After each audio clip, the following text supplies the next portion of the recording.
तो आयामी बौद्धिकता बुद्धि का एक कारक सिद्धांत बिने, टर्मैन और स्टैंड ने दिया था। ठीक है, अब जैसे कि बुद्धि है, बुद्धि आईक्यू का संप्रत्यय विकसित किया था विलियम स्टर्न ने। बुद्धि का एकल घटक या एकल अवयव सिद्धांत किसने दिया था? अल्फ्रेड बिने ने दिया था।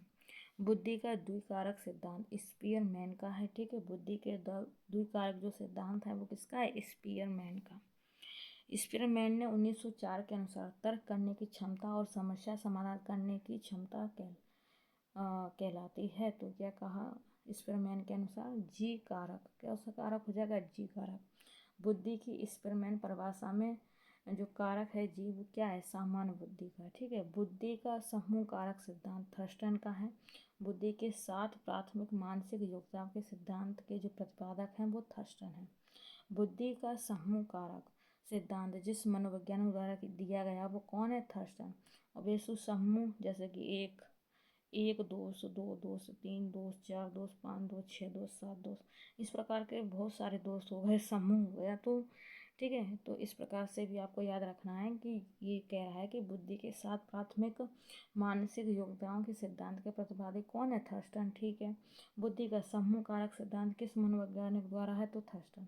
तो ऐसे लॉजिक लगाना है। ठीक है, आगे देखिए बुद्धि का संरचनात्मक सिद्धांत जेपी गिलफोर्ड का है। देखिए गिलफोर्ड की बुद्धि संरचना के अनुसार बुद्धि के मुख्य आयाम होते हैं प्रक्रिया, विषय वस्तु, परिणाम। ठीक है, बुद्धि का त्रिविमीय सिद्धांत प्रतिपादित किया था गिलफोर्ड ने।